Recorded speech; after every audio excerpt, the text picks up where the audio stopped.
walang kinikilingan, walang pinoprotektahan. Serbisyong totoo lang. Ito ang GMA Super Radio. Saksi sa DYSP Saturday Edition. Hatid sa inyo tuwing araw ng Sabado. Samahan si June Visor Bantaculo, ang inyong saksi sa mga bagong-bago, gising na buhay na mga balita. Dapat totoo. Sabayang mapapakinggan sa DYSP Super Radio at via Facebook Live sa Super Radio Palawan FB page. Saksi sa DYSP Saturday Edition. Labanan ng fake news. Dapat totoo.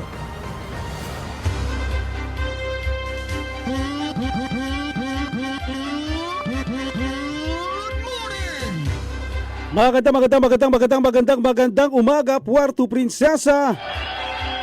Magandang umaga, lalawigan ng Palawan.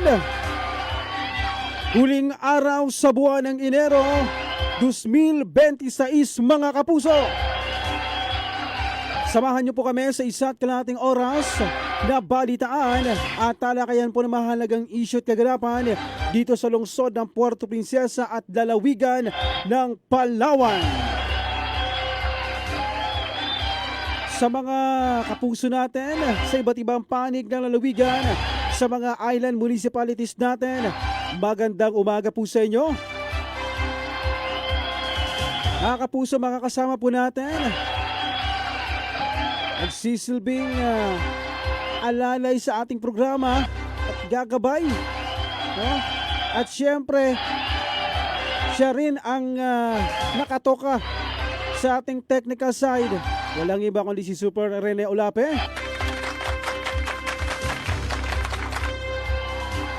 Magandang umaga, mga kapuso. Ay, magandang umaga pala sa mga kapuso natin dyan sa mga nasunugan dyan sa Old Market. Buti lang kahapon ay may mga nakakausap na sa kanila na lalo na yung mga walang permit. May iba pala dyan na walang permit. Akala nila hindi sila may bibigyan ng tulong, pero nakausap na sila ng ating city government, mga kapuso, at ni Senador Tulfo. At mabibigyan daw sila ng tulong, mga kapuso. Ay maraming salamat naman po, no? Ay kahapon, syempre akala nila baka hindi sila mapasama. Ilan pa lang yung mga kinakausap, pero mga kapuso, tuloy-tuloy po yung ginagawa dyan para mapagkalooban po ng tulong. Nakakalungkot, no? Maraming mga negosyante natin, mga maliliit na negosyante ang nawalan ng hanap buhay dahil sa bigla ang sunog po na nangyari dyan sa Old Public Market ng Puerto Princesa.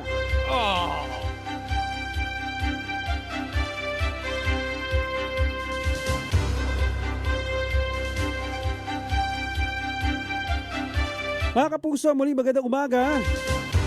Saksi Saturday Edition na. Ako nyo kapuso, June Visor Bantaculo, para sa malaking misyon at mas malawak na paglilingkod sa bayan. Narito mga balitang walang kinikilingan, walang pinoprotektahan. Serbisyong totoo lamang. Ang himpilang walang kinikilingan, walang pinoprotektahan. Serbisyong totoo lang. Ito ang GMA Super Radio. Super Radio, Puerto Princesa, DYSP. Ito ang balita. Bantay Panahon. Ang balitang ito ay hatid sa inyo ng... Ang news sponsorship na ito ay hatid sa inyo ng Ginebra San Miguel. Tatak ng tapang, tatak Ginebra. Ayon sa Pag-asa, shoreline ang nakakaapekto sa eastern section ng Visayas at Mindanao. Samantala, northeast monsoon o amihan naman ang nakakaapekto sa Luzon at sa nalabing bahagi ng Visayas. Ang buong Visayas ay makakaranas ng maulap na kalangitan na may kalat-kalat na mga pag-ulan at pagkidlat, pagkulog dahil sa shoreline. Ang Palawan kasama ang Calayan Islands at Occidental Mindoro ay makakaranas ng bahagyang maulap hanggang sa maulap na kalangitan na may ilang mahinang pag-ulan dahil sa northeast monsoon.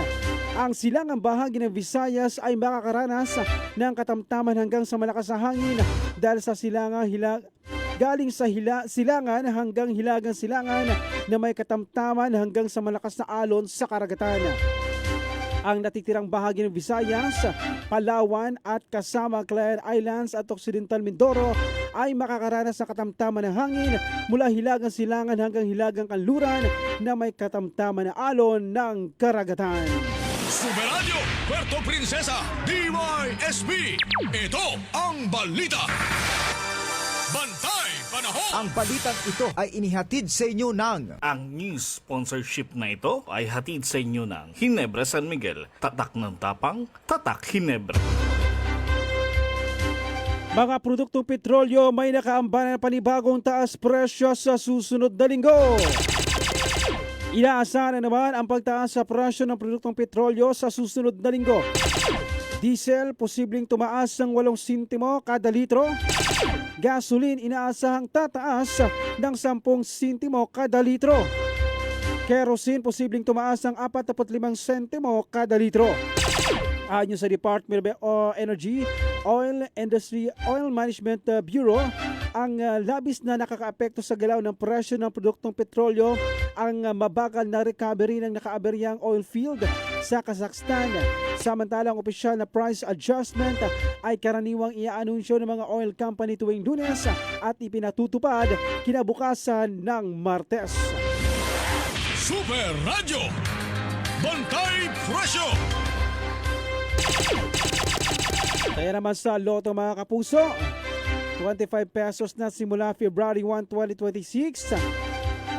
Mula sa kasalukuyang 20 pesos ay magiging 25 pesos na ang presyo ng mga loto ticket simula Pebrero 1, 2026 dahil palalakihin ang minimum jackpot at ang mga consolation prize nito.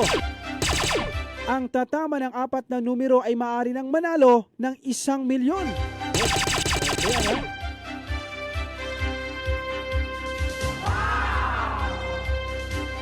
Ayan, sabi dito, yung mga ulitin natin, 4 na numero, pwede kang manalo ng 1 milyong piso. Ang sinabi rin ng PCSO na bagamat kasama sa mga pagbabago ang maingat na pagtaas sa presyo ng ticket, layunin nito na mabigay sa mga manlalaro ng more competitive risk-to-reward ratio. Ang magiging minimum jackpot price sa 642 previously 6 million pesos, ngayon ay 10 milyong piso na.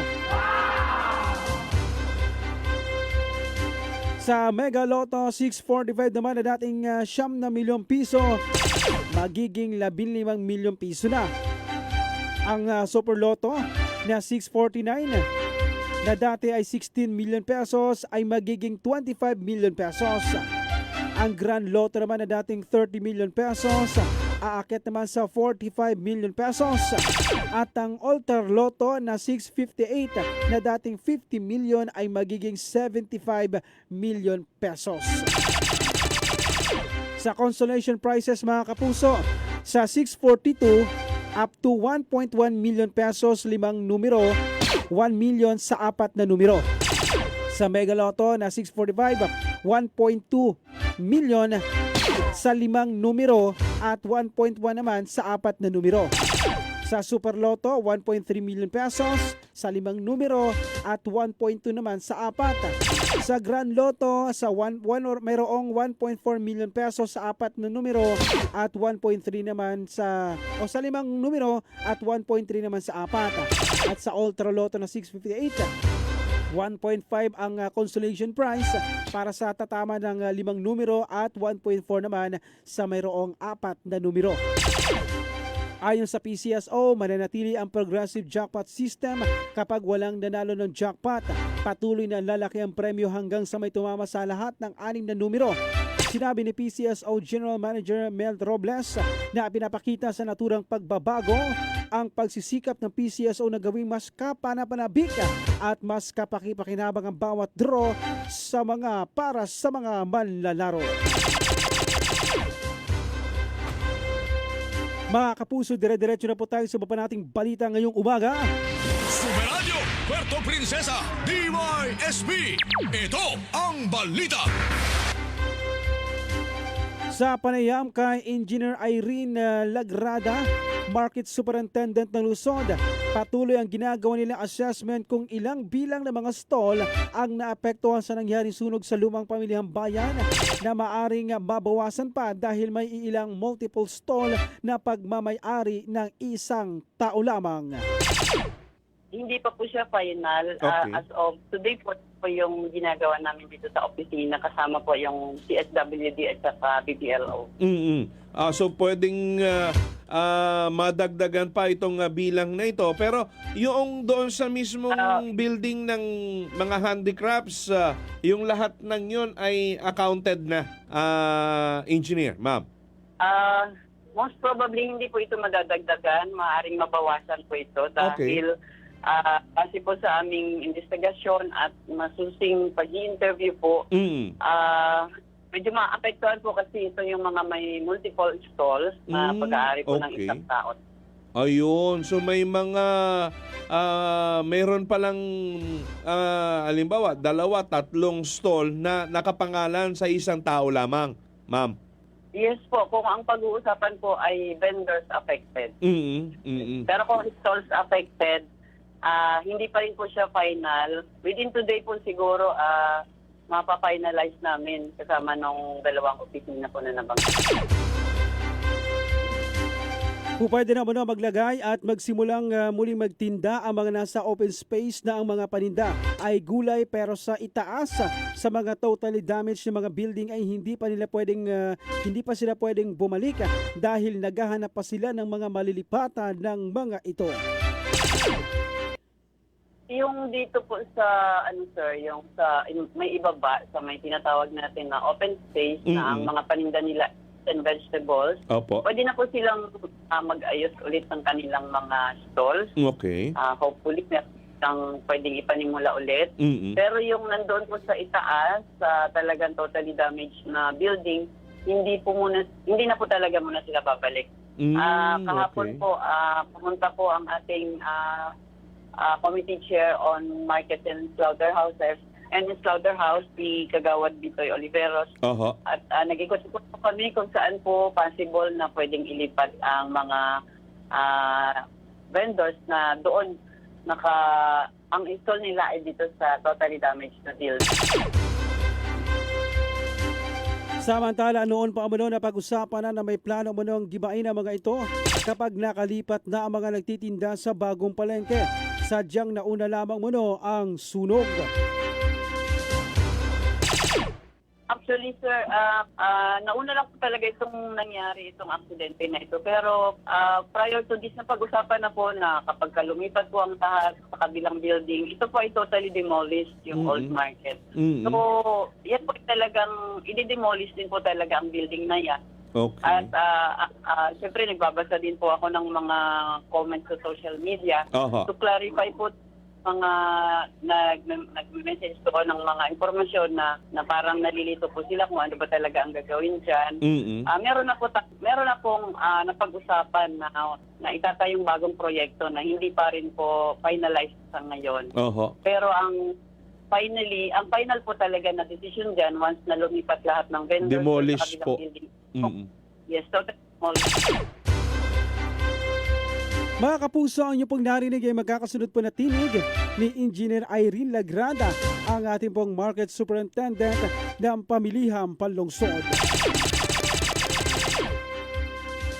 Super Radio, Puerto Princesa, DYSB. Ito ang balita. Sa iba pang ratsada natin balita, mga kapuso, sa panayaman ng Super Radio kay Engineer Frederick Barrios ng National Power Corporation, tuloy-tuloy ang trabaho nila sa tulong ng mga taga-barangay Bisukay at maganda ang progreso kaya maaring nasa 20% na ang progress ng trabaho sa mga poste ng kuryente sa nasabing lugar. Opo, tuloy-tuloy na po ang trabaho ng National Power Corporation sa tulong po ng mga taga sa barangay Bisukay. Unti-unti na pong magandang progreso. Sa ngayon siguro sa 90% na natapol noong kung susumahin ngayon medyo mabilis. 20% na po ang progreso. Nasa 90% na? 90% na po, Hindi engineer? pa po. 20% pa lang Ah, po. 20%. Okay, okay. Yes po. Ilang araw pa lang po kami naggagawa. Mabilis naman po yung progreso ng patrabaho. Opo. So mga 20%. So baka next week medyo marami-rami na po dahil mabilis po yung ano. Ayon pa kay Engineer Varios, sana muna matapos na ito hanggang sa susunod na linggo at makapag 60% na sila upang malaman kung paano magkakaroon ng partial supply ng kuryente dahil sa ngayon ay hiwa-hiwalay ang trabaho para maitama ang linya ng kuryente. Opo, sana matapos ang next week po. Maka 60% man lang kami para masimula na yung tawag dito kung saan paano po magkaroon ng partial restoration ng power. Oho. Yun muna ang inaano namin dahil ang sabi ko po doon sa mga foreman ko na mga sa lineman gang namin, Opo. simulan kung saan pwede magkaroon ng Partial. supply muna kahit partially lang. So by next week po, sa ngayon kasi hiwa-hiwalay yung trabaho. Oho. Dahil para po maitama lang yung linya ng mga kuryente. So sa next week po siguro mga Martes magkakaroon na ako ng idea kung kailan magkakaroon ng partial restoration ng power.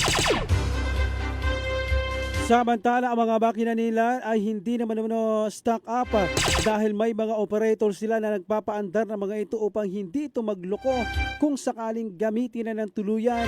At hiling nila na sana'y next week ay makapagsimula na silang makapag-supply ng elektrisidad sa barangay Bisukay. Ayun, okay. Magandang balita yan kahit papaano kasi matagal-tagal na po nilang inaantayan at inaasam-asam, engineer. Sir, thank you very much naman kung ganun po. Opo. Wala pong ganun naman po talaga. Serbisyo naman po ang kailangan eh. Oo. Yung pong mga makina natin, hindi naman na-stock up yan, sir. Sa tagal ng pag-aantay. Hindi po kasi may mga operator naman kami. Alam naman po nila ang proseso pag ganitong mga panahon na hindi umaandar. Opo. Sila po naman ay ginagawa nila ng pinapandar po unti-unti para hindi ma-stock up yung Ayun, wina-warm makina up po natin. lagi-lagi Yes yan, po, lagi po. engineer, para hindi ma-stroke sakaling mabigla at pag re-energize natin ng buong isla ng ng Bisukay, engineer, sir. Opo, may mga progress, maganda naman yung report sa akin ng engineer na naka-assign po dun sa sa Bisukay. Kaya sigurado ako baka next week magkaroon na sana ng kuryente sa Bisukay. Samantala sa ngayon ay wala pa silang masasabi pagdating sa usapin ng program sa mainland Palawan. Pero pagdating sa mga island municipalities ay marami silang iniikot na isla sa Palawan para sa bagong proyekto ng pailaw sa ilalim ng National Power Corporation. Sa ngayon po, pagdating sa mainland, wala po akong masasabi diyan kasi under franchise yan ni Paleco. Labas kayo doon, ngayon, sir. Labas kayo. Labas po kami. Opo, ngayon, ang ginagawa lang namin, marami kaming ngayong pinupunta mga isla sa Palawan. Nabanggit ko nung isang taon, yung grupo po sa project ng Napocor ay kakagaling lang sila ng Araceli, kakagaling lang sila ng bandang Agutaya, Cuyo, Magsaysay, para po dun sa mga bagong proyekto ng pailaw po under ng National Power Corporation. Yun lang po ang sa amin yung ginagawa, pero tuloy-tuloy naman po ngayon. Kung sa papailaw po dito pa sa Palawan ngayong taon ito, wala po pa kaming nakikita kasi under pa po sila, survey tsaka pag-aaral pa po kung paano papasok. Super Radio, Puerto Princesa, DYSP. Ito ang balita. Saksi sa DYSP Saturday Edition. Mga kapuso, ang inyo pong narinig ay magkakasunod po na tinig ni Engineer Frederick Barrios ng National Power Corporation. Idineklara ng Sangguniang Bayan ng Kalayaan, Palawan bilang persona non grata ang kasalukuyang Chinese Ambassador to the Philippines na si Jing Quan. Ang hakbang ng lokal na pamahalaan ng kalayaan ay bilang pagkondina sa umunoy paglabag ng ambasador sa mga diplomatic protocol at mga pahayag nitong laban sa ilang opisyal ng bansa. Isinagawa ang deklarasyon sa bisa ng isang resolusyon na iniakda ni Vice Mayor Morris Philip Alexis Albaida na agad namang inaprubahan ng Sangguniang Bayan sa kanilang regular na sesyon noong araw ng Martes. Sa panayam ng Superradyo kay Vice Mayor Albaida, sinabi nito na ang naturang hakbang ay nagsisilbing pagtinding ng lokal na pamahalaan laban sa mga pahayag at aksyong itinuturing na hindi naayon sa umiiral na pamantayang diplomatiko. Ngayon din bilang pagtatanggol sa mga opisyal na bansa na umunay naging biktima ng trolling mula China. Ito na ikalimang pagkakataon na nagdeklara ng persona non grata ang Sangguniang Bayan ng Kalayaan laban sa itinalagang ambassador ng China sa Pilipinas. Matatandaan na idineklara ring persona non grata sa kalayaan ng dating Chinese ambassador na si Wang Shilian matapos nitong baliwalain ang mga insidente ng pangaharas ng mga barko ng China sa mga sasakyang pandagat ng Pilipinas sa West Philippine Sea.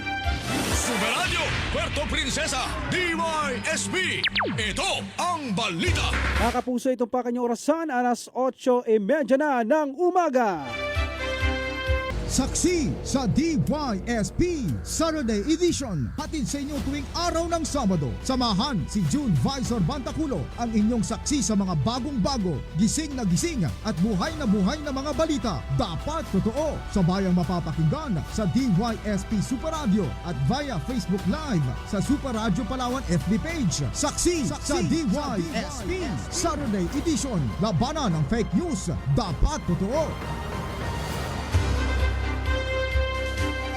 Magandang umaga mga kapuso, balik po tayo sa ating palatuntunan. Alas 8:38 na po ng umaga. Magandang umaga kay Ma'am Ella Lee. Good morning po sa inyo, ma'am. At sa ating mga tagapakinig sa kanilang mga radyo.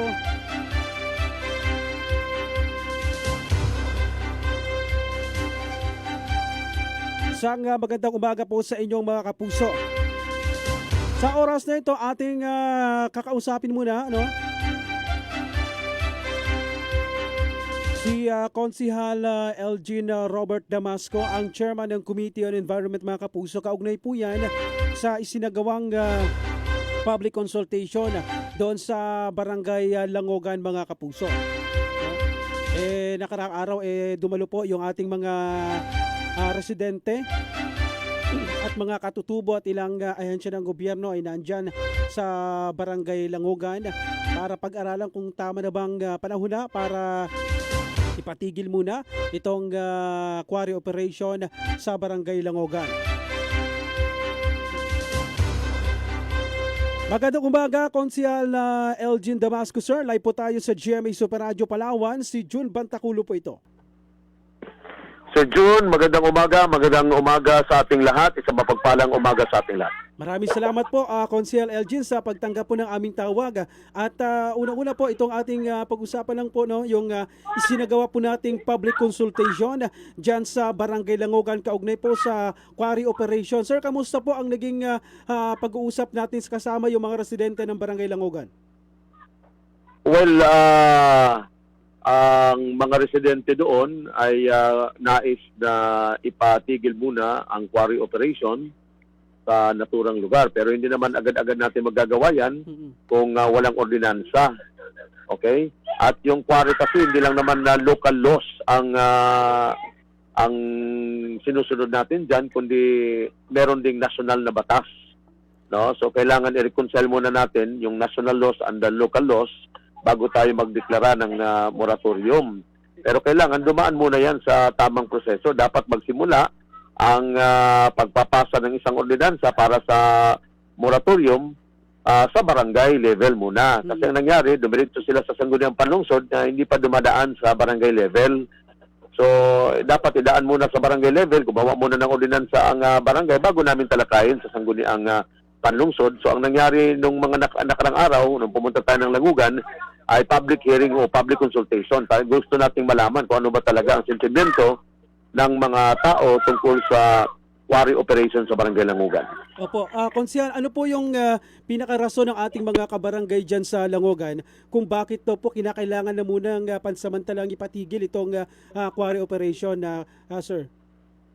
Well, ang sinasabi nila na matindi na ang pangabuso sa kalikasan ng mga quarry operators, hindi na sumusunod sa rules and regulations, kaya naniniwala sila no na baka ito ang dahilan kung bakit magkaroon na naman ng matinding pag-ulan, matinding pagbaha, baka matulad na naman noong panahon ng Odette ang kanilang mararanasan, lalong-lalo na sa mga nakatira malapit sa Langugan River. Opo, yung sa ngayon po ba, Konsehal, nasa ilan po yung mga nagkakwari po, o ilang mga may nagkakwari po diyan sa area po na yan sa Langogan? Sir, sa ngayon po yung kasalukuyan nag-ooperate, Konsehal? Actually, marami yan sila. Mga siguro, kung hindi ako nagkakamali, 20 yan sila. Pero karamihan dyan, kailangan i-renew muna nila. No? So, ibig sabihin, baka 4 na lang matitira dyan na quarry operator dahil yung iba ay nag-expire na yung kanilang quarry permit. Ayun, opo. Maliban po sa Langogan ba, sir, meron pang ibang area natin dito sa Puerto Princesa na may kapareho din na reklamo patungkol po sa mga quarry, Konsehal? So far naman, ang Langugan lang ang nakakapagpadala ng komunikasyon sa aming tanggapan sa Sangguniang Panlungsod, kaya yun ang aming inaksyonan. So sa ibang mga barangay, wala pang formal na reklamo na ipinapadala sa aming tanggapan. So ibig sabihin, ang Langugan pa sa ngayon ang may problema. Oo, wala pa sa tayo ngayon na monitor ng mga illegal na quarry operation dito po sa lungsod ng Puerto Princesa, Konsehal, no? About sa illegal na quarry operation, di pa natin malaman kung legal or illegal yung kanilang operation. Itatanong natin yan sa City Enro kung yan ba ay namumonitor din ng tanggapan nila, pero dapat ma-check din ang lahat ng mga quarry operation dito sa ating lungsod kung lahat ba yan ay merong permit o wala, no? So yan, isa pa yan sa mga gusto nating malaman sa regulating agency, ang City Mining Regulatory Board, CMRB, at ang City Enro. Opo, mayroon po tayong inaprubahang resolusyon na magsagawa po ng environmental impact assessment sa Langogan River. Ito po inaprubahan natin sa committee level, itong resolusyon, Konsehal Elgin?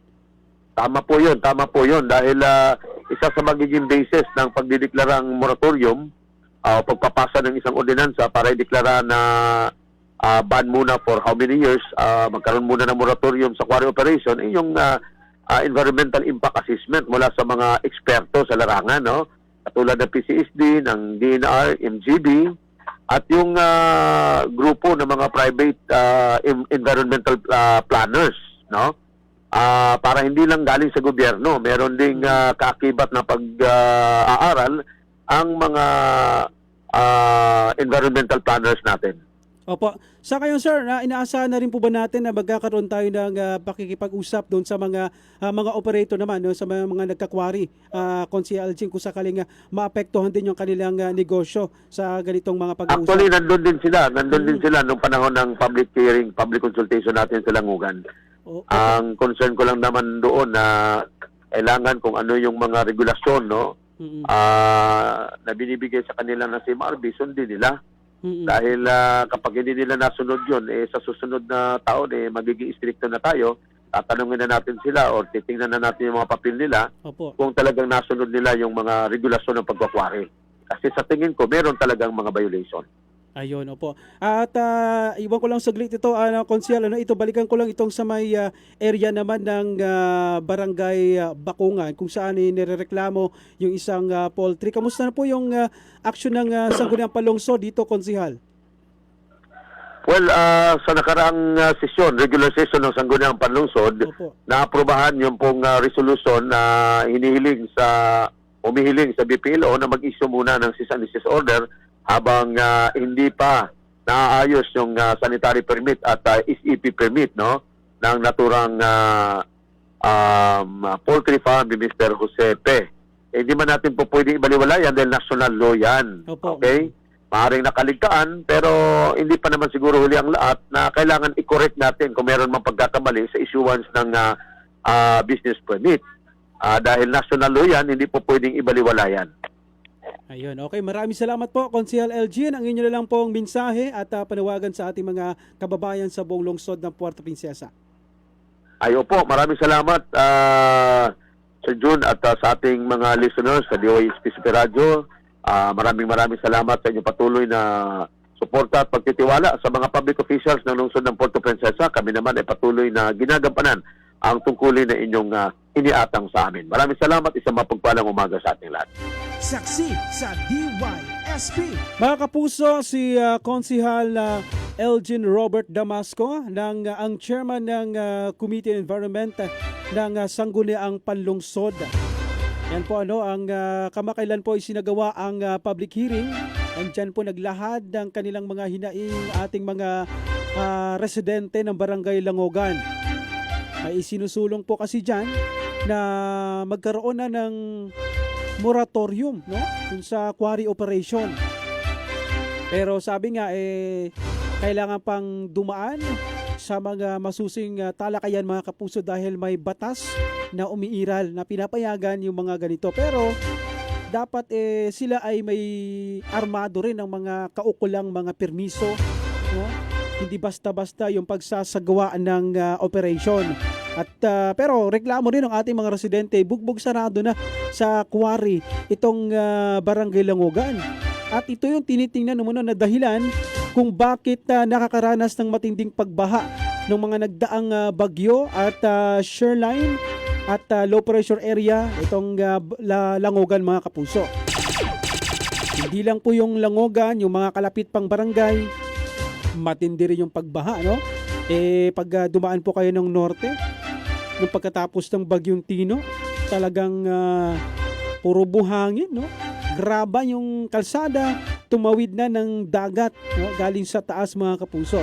Kaya siguro nakagamba na yung ating mga kapuso dyan sa Barangay Langogan na baka pag dumating pa ulit ang mga panibagong mga sama ng panahon, tuluyan ng bumigay yung kanilang mga, lalo na yung mga taniman, dahil nga sabi nga doon sa isinagawang public hearing kung saan nagsalita yung ilang o sa may interview ng Environmental Legal Assistance Center sa mga katutubo, sabi nila na uubos na yung kanilang panila dahil bumabagsak daw yung lupa mga kapuso. Dahil kinakalkal ng ng mga backhoe yung bahagi ng ilog mga kapuso. Kaya talagang nagrereklamo. Pero yun nga ay inaasahan na magsasagawa sa pamagitan po ng resolution ay naprubahan po ng City Council yung pagsasagawa ng Environmental Impact Assessment. Kasama po dyan ang Department of Environment and Natural Resources MGB, Palawan Council for Sustainable Development at mga organisasyon ng mga environmental planners at PSU Graduate School mga kapuso para malaman kung napapanahon na nga ba na ipagpahingin muna yung bahagi ng Langogan mga kapuso. Talagang nakaraang bago pa man nagbagyo o halos nung kasagsagan ng bagyo, usap-usapan na to ng mga residente natin. Yung problema sa quarry, tinitingnan kasi nilang problema yung quarry talaga kaya nagkakaroon ng malawakan o yung talagang grabe yung baha. No? Dahil nga raw sa halos tibag na yung ilog, iba naman nagrereklamo dahil hindi na ganun kaganda yung ilog dahil bumababaw na raw. Di ba? Siguro sa mga susunod na araw mga kapuso, hingin natin dito ng reaction din yung ating mga ahensya ng gobyerno. Sa tingin ba nila, lalo na sa DNR at PCSD, kung tingin na ba nila panahon na rin para pansamantala ipahinga muna ang quarry operation sa Langogan. At syempre makausap din natin dyan ang mga kawani ng barangay dahil talagang nirereklamo hindi lang basta mga residente kundi mga katutubo mga kapuso. Kaya kasama dyan nakaraan sa naging public consultation ang IPMR ng lungsod ng Puerto Princesa.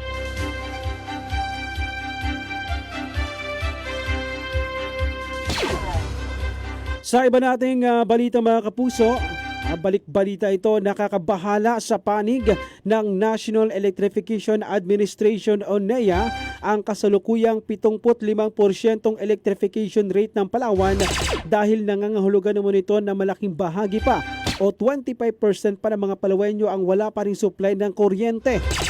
Personal na pinahayag ni NEA Administrator Antonio Mariano Almeda na nakakaalarma ang electrification rate sa Palawan. Indikasyon naman ito na walang ginawa ang mga nakalipas na pamunuan ng Palawan Electric Cooperative na maging accessible ang kuryente, maging sa mga komunidad sa kabundukan. Kaugnay nito, nagpahayag ng buong suporta ang NEA sa lalawigan ng Palawan upang mapataas pa ang antas ng elektrifikasyon sa probinsya. Ayon sa NEA, gagawin nila ang lahat ng kinakailangang hakbang upang maabot ang mga liblib at malalayong lugar sa Palawan at mapailawan ang pamayanang wala pang kuryente. Samantala, maglalagay rin naman ang NEA ng mga solar power system na may battery storage sa mga pampublikong paaralan sa lalawigan ng Palawan. Sa iba pang balita, patuloy ang sinasagawang investigasyon ng Bureau of Fire Protection kaugnay ng sunog na sumiglab sa Old Public Market na lungsod ng Puerto Princesa noong Miyerkules. Ayon kay Fire Officer 3 Raymond Hortiliano, tagapagsalita ng City Fire Station, aabot sa humigit kumulang 77 pwesto ang totally damaged habang 22 naman ang bahagyang napinsala. Bukod dito, 3 unit ng isang palapag na gusali na may kapansiya ang tuluyan ding natupok. Ayon kay Hortiliano, may ilang mga impormasyong nakalap na sila mula sa 3 posibleng saksi, kung saan isa lamang muna sa mga ito ang tinuturing na posibleng dahilan ng sunog na sinasaming nagmula sa problema sa kuryente. Gayunman, kinakailangan pa rin naman ng sapat na ebidensya upang mapagtibay ang mga pahayag ng mga saksi at tuluyang matukoy ang sanhi ng sunog. Sa kasalukuyan, hindi pa matukoy ang kabuuang halaga ng pinsalang na idulot ng sunog dahil hinihintay pa ang mga affidavit of loss mula sa mga biktima. Saksi sa DYSP. Patay naman ang isang Brazilian national na surfer matapos masangkot sa banggaan ng 2 motorsiklo sa kahabaan ng Barangay Santo Niño sa bayan ng San Vicente, Palawan. Ayon sa ulat ng pulisya, ang biktima ay kinilalang si alias Yam, 23 anyos,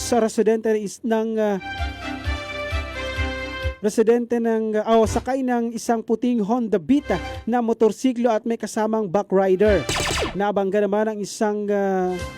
Nabangga naman itong isang asul na Honda Beat na may motorsiklo na minamaneho naman ni alias Ray, 18 taong gulang, residente ng Barangay Port Barton, San Vicente, Palawan, na may 2 backrider. Batay sa paunang investigasyon ng pulisya, magkasalungat ang direksyon ng 2 motorsiklo at pagdating sa pakurbadang bahagi ng kalsada ay napunta ang motorsiklo ng Brazilian National sa kabilang linya, dahilan upang masalpok nito ang kasalubong na motorsiklo.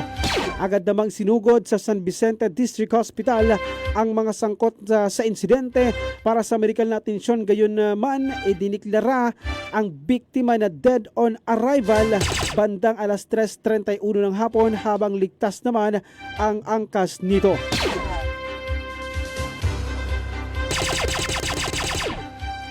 Saksi sa DYSP. Samantala mga kapuso, naipahati na po ng pamahalaang lungsod ng Puerto Princesa ang pinansyal na ayuda para sa mga negosyanteng apektado ng sunog sa Old Public Market. Bilang tugon ito sa agarang direktiba ni Mayor Lucilo Bayron na huwag nang patagalin ang tulong para sa mga nasalanta. Ayon kay Mayor Bayron, mahalagang maibigay agad ang ayuda upang makapagsimula ng pagbangon ang mga nasunugang negosyante at muling maitaguyod ang kanilang kabuhayan. Bunso nito, agad namang ipinamahagi ang halagang 10,000 piso para sa mga tindahang totally damaged, habang 5,000 piso naman para sa mga partially damaged. Sa kabuuan, maabot sa 131 na mga negosyante ang naapektuhan sa Old Public Market, habang nakatanggap din ng tig 10,000 ang 4 na may-ari ng sasakyang nasunog. Magandang umaga kay Ma'am Alex Marie Rodriguez. listening from Aborlan. Magandang umaga po sa inyo dyan sa mga kapuso natin sa bayan ng Aborlan. At magandang umaga rin kay Sir Alwen Haranilla Miraflores. Mamaya mga kapuso, makakausap natin si Board Member Ryan Maminta. Kaugnay po doon sa reaksyon ng bilang chairman ng Committee on Energy. Sa kung papaano nito matatanggap, papaano yung magiging tulong nila sa binanggit ng NEA na mayroong 75% lang electrification rate sa Palawan. May mga resolution na karaan si board patungkol sa pagkakaroon ng electrification sa ilang barangay sa southern part ng Palawan, partikular sa ilang bayan kagaya ng Quezon at Balabac mga kapuso, no? O Balabac yung Quezon Rizal. Kaya mamaya iningin natin ito at syempre yung reaction din at kung ano mga napag-usapan na sa Committee on Energy patungkol naman sa bagong diskubre na deposito ng langis dito sa lalawigan ng Palawan. Good morning, watching from Barangay Babuyan, Purok, Masadya. God bless mula kay Ma'am Gemma Atiliano Bonales. Magandang umaga po sa inyo dyan sa mga kapuso natin sa Barangay Babuyan. Lalo na sa pamilya at mga kapitbahay ni Ma'am Gemma Atiliano Bonales. Magandang umaga rin sa mga kapuso natin dyan sa bayan ng San Vicente mga kapuso. Lalo na dyan sa mga kapuso natin sa Barangay Karuray.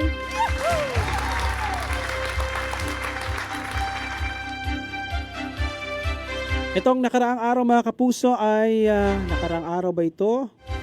O 29 ay nagsagwa po ng rescue operation dyan sa ito yung una sa 29 ay doon sa may bahagi ng Pirates Island, Batarasa, Palawan, kung saan isang distress fishing bangka na FBCA Nilda na may labing isa na tripulante at kasama yung kailang kapitan na sakay mga kapuso. Nakatanggap po ang Coast Guard Station Balabac ng distress call na lumubog na o nabutas yung bangka mga kapuso kaya pinasok na ng tubig dagat.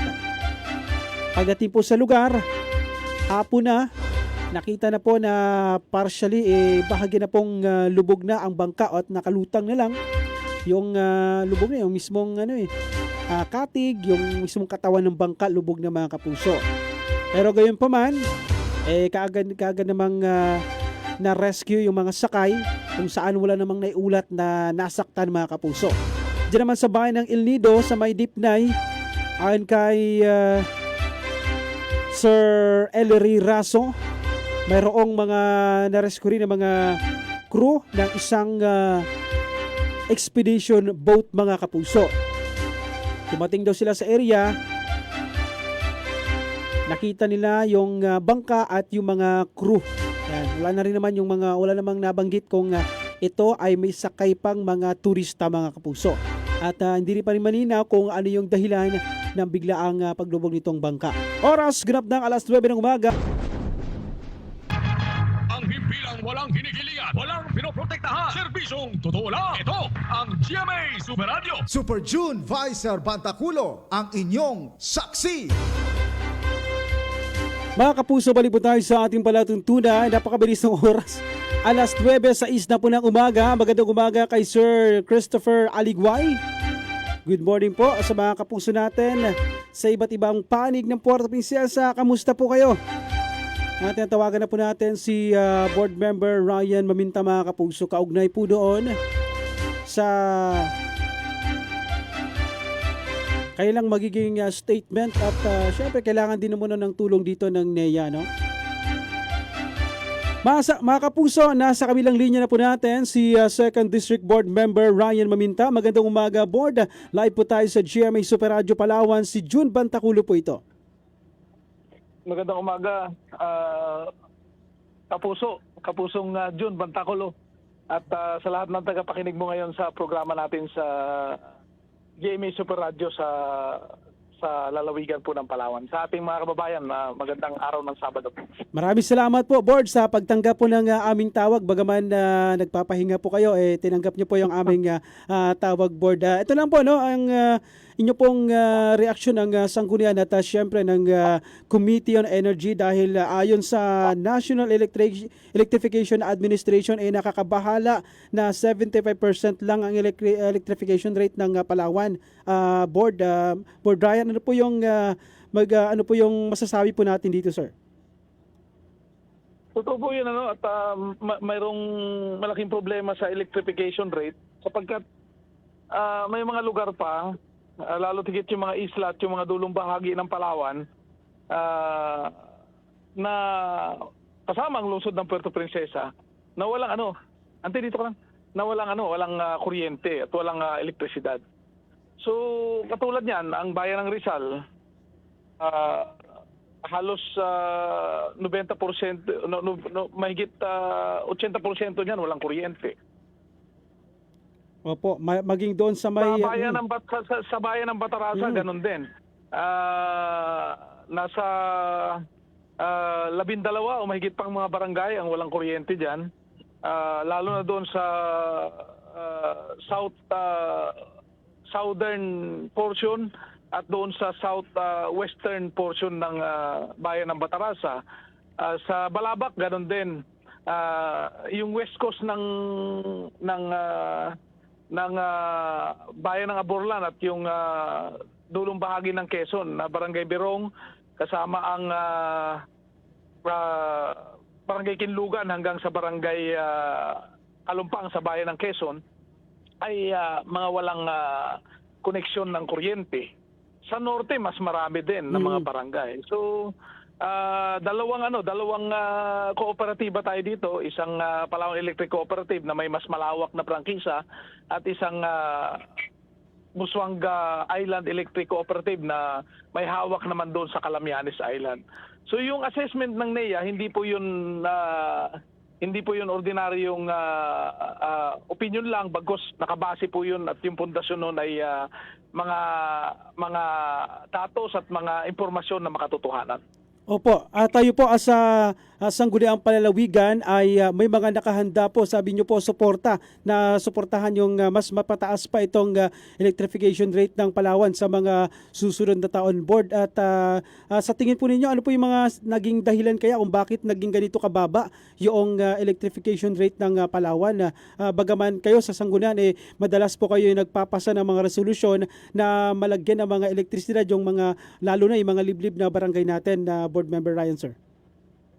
Ang isa sa mga nakikita kong dahilan ay yung kawalan ng pagpaprioridad ng mga kahilingan ng mga proposal na yan para sa elektrifikasyon.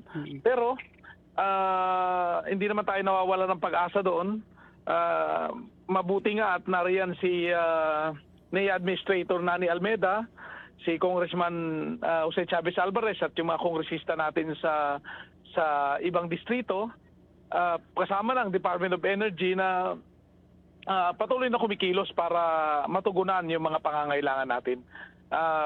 Dahil dyan, nito mga nakaraang mga taon, ay may mga pagkilos tayo na ginawa sa pangunguna ni Congressman Jose Chavez Alvarez at tayo mismo sa Committee on Energy ng Sangguniang Panlalawigan.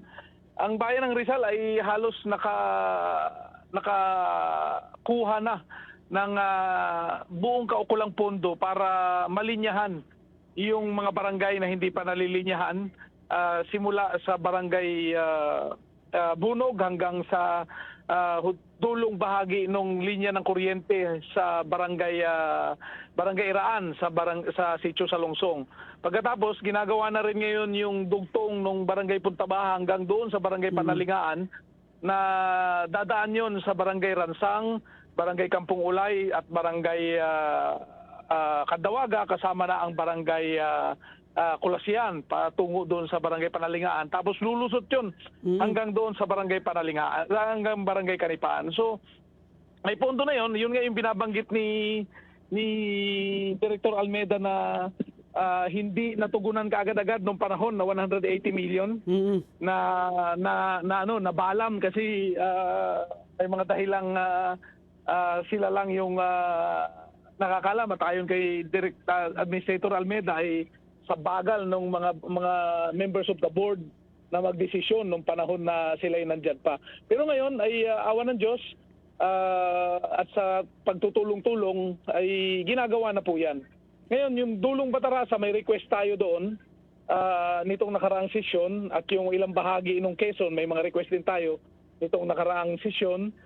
Ipipresenta natin yun kay Congressman Alvarez at kay Administrator Nani Almeda para yung halos kalakhan ng 2nd District sa mainland ay mabigyan na ng kaukulang linya ng pagpapailaw. Opo, sa tingin natin na board hindi na kagaya noon halos natetenga itong mga request o kahilingan ng mga kababayan natin na malagyan sila ng elektrisidad. Sa ngayon, nakikita natin na mas mabilis na yung pagproseso at malalagyan na kaagad ng kuryente yung mga nabanggit po na inyong lugar dyan sa may area ng Batarasa at sa bahay ng Quezon, Board Member Ryan, sir. Umaasa tayo kasamang June at kikilos tayo para mabigyan ng karampatang aksyon yung ating mga kahilingan na yan. Siyempre, naniniwala tayo sa tagumpay ng ating pagkilos na yan kasama yung ating mga kababayan kasi nga, unang-una, ang chairman ng Committee on Energy, si Congressman Jose Chavez Alvarez sa Kongreso. Ang ugnayan niya sa mga tinatawag na power o energy sector ng gobyerno katulad ng Department of Energy, Department of Energy Regulatory Commission kasama ang National Power Corporation at yung National Electrification Administration ay parating nandoon. Siya yung nangunguna dyan. So yung mga kahilingan na yan, sa tingin ko may prioridad na mabigyan ng katugunan. Opo, nabanggit niyo yung kasama niyo nung nakaraang session board sa naging panayam natin, yung patungkol po sa refund na inaantay ng ating mga kababayan mula po sa National Power Corporation. Kamusta po ang sa tingin niyo ang takbo nito, board? Isa pa yan na mga tinutugunan at kinikilusan natin sapagkat naging favorable yung desisyon ng Energy Regulatory Commission doon sa ERC case number 2025-008RC na ipinail ng Palawan Electric Cooperative at Delta P base doon sa approved Transition Power Supply Agreement na pinagsama-samahan din ng mga nasa power sector ay maibigay na sa mga consumer. Ang sabi ng National Power Corporation sa atin sa kanilang sulat, sagot na liham doon sa ating mga usisa nitong mga nakaraang mga buwan ay nasa prioridad nila yung pagbabalik nung subsidy in the form of refund kapag natapos na yung tinatawag na final subsidy agreement para sa UCME. So sa susunod na linggo, pagkatapos ng linggong papasok kasamang June ay tatalakayin namin sa committee yan. Nagpa-schedule na ako at nag-imbita na kami nung mga kailangang mga resource person katulad ng National Power Corporation kasi sa kanila manggagaling yung pondo para dyan dahil sila yung gatekeeper ng budget keeper ng UCME at sila rin yung namamahala ng mga tinatawag na SPAG areas katulad ng Palawan. So kakapanayamin natin sila kasama yung Palawan Electric Cooperative at yung Delta P para naman sa taong ito ng 2026 maliban sa bumaba na yung ating electricity rates ay maibalik na rin yung inabono ng mga kababayan natin ng mga MCO sa loob ng isang taon simula 2024 hanggang 2025. Sa paraan ng pagbabalik siguro ibabawas doon sa bill o kung saan pa man na kaparaanan. Ang mahalaga lang ay ma-appropriate na yung mapirmahan na yung subsidy agreement, ma-appropriate na yung halos 1 bilyong pondo ng refund na yan at pagkatapos maibigay na sa Delta P at ma-turn over na o ma-remit na sa sa Palawan Electric Cooperative para naman yung sistema ay maibigay na nila ng pagre-refund sa ating mga member consumer owners sa buong main grid ng na pinapatakbo ng Palawan Electric Cooperative at ng National Power Corporation. Ayun, panghuli na lang Board Member Ryan, sir. Ito pong inanunsyo rin po ni Pangulong Ferdinand Marcos Jr. na mayroong mga bagong tuklas na deposito ng langis dito sa Malampay sa lalawigan ng Palawan. Ano po yung sa tingin natin kung paano po tayo dito muling magkaroon ng panibagong pag-asa na magkaroon man lang tayo ng bahagi mula sa Malampaya, Board Member Ryan, sir? Ang sinasabi ko parati kasamang June, katulad ng mga kwentuhan natin ng mga nakaraang araw, all is not lost pagdating sa Malampaya. Although malaking kontribusyon yan sa national energy security, kasi malaking bagay yan doon sa ating pinagkukunang enerhiya para sa panggatong ng ating pangangailangang mga kuryente sa buong Pilipinas, partikular sa Kalakhang Luzon. Masaya tayo doon at makakatulong sa ating bansa at makakatulong sa ating ekonomiya at sa ating mga kabuhayan bilang mga Pilipino. Pero mayroon tayong pinag-uusapan at mayroon tayong tinutuos na mga posibilidad para sa ating mga kababayan sa lalawigan ng Palawan. May kinalaman naman sa maaring maging parte kung sakasakali. Bagamat mayroong desisyon ng Korte Suprema, may kinalaman dyan sa pamamagitan ng mga proyekto at programa na mapapakinabangan ng mga mamamayang Palawenyo kung tutugunan tayo ng Pangulo at ng iba pang mga ahensya ng gobyerno para naman yung kikitain ng pamahalaang nasyonal dyan ay merong kaakibat na pakinabang naman o ganansya ang mga Palawenyo. Lalo tigit doon sa mga sektor ng enerhiya, seguridad din natin ng enerhiya dito sa lalawigan ng Palawan, kabuhayan, pangkalikasang mga programa at kasama na rin yung climate change. Opo. Na mga katugunan. So, mag-uusap tayo dyan. Mayroong mga resolusyong nakaamba ngayon sa Sangguniang Panlalawigan. Kung ito'y financial assistance, ito'y pondo na i-appropriate ng Kongreso galing sa Malampaya Funds na bunsod ng discovery na yan at yung iba pang mga discovery. Kasama na rin yung ating suporta doon sa mga panukalang batas. So, makakaasa po kayo sa susunod na linggo rin, sa susunod na linggo pagkatapos ng linggong ito napapasok ay isa rin yan sa mga pangunahing tatalakayin ng Committee on Energy.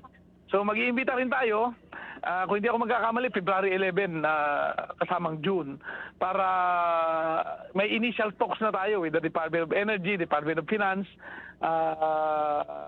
NEA, iba pang mga stakeholders natin sa Palawan na maaaring magbigay ng kanilang opinion o magbigay ng kanilang mga proposal para sa ikaiigi ng ating ikagaganda ng ating pagkilos na ito. Ayun, napakaganda po niyan, Board, at sana umaasa tayo na talagang magiging positibo yung maging kahinatnan niyan, Board. Ito na lang kasunod na tanong natin, Board. Sa ngayon po ba ay ramdam niyo pa rin ba, Board, yung banta sa inyong seguridad dahil base doon sa Facebook post po ninyo may mga drone kahit gabi dyan sa area po ninyo, Board Member Ryan, sir? Ramdam natin yan at nakalulungkot lang tayo kasi siyempre pamilyado tayong tao. Yung ating may dalawa akong maliliit na anak, pati si Mrs. ko, para sa kanila ay talagang nakakatakot. Pero talagang nakakatakot din naman. Nakakapagtaka lang kasi siyempre sa 10 oras ng gabi may mga ganyang obserbasyon tayo. November at December pa may mga nakukuha na tayong mga ganyang footage at nakapatala na rin yan, nakapablatter na rin yan sa Philippine National Police. Ito nakaraang gabi lang, meron nga at parang hindi ko na napigilang mag-post sa social media. Opo. Pero yung ating seguridad ay tuloy-tuloy din naman nating inaasikaso. Yung ating pagkilos para dyan sa mga tinatamaan ng ating mga mga salita minsan tinatamaan ng ating mga ginagawa ay di rin naman magbabago. Kung ano man yung balakin ng mga taong ito at laban sa atin, hanapan natin ng katugunan o paraan para kumbaga madiskubre naman natin. Kasi siyempre kahina-hinala rin naman na magpapalipad ka ng drone gabing-gabi, di ba? Dalawa pa minsan, abuti ka pa ng madaling araw, mahirap na rin, di ba? Kasamang June. So, kasama na siguro sa ating katatayuan bilang lingkod bayan, pero hindi siguro makatarungan din at hindi maayos na tignan kung may mga ganitong mga pangyayari. Okay, maraming salamat Board Member Ryan, sir. At yung panghuli lang po inyong pong mensahe sa ating pong mga kababayan sa buong lalawigan ng Palawan. Kasamang June, maraming salamat at na-miss kita ng napakahabang panahon. Nawala ka sa sangguniang palalawigan Alam mo naman, nag-uusap tayo parati diyan, nagkukwentuhan.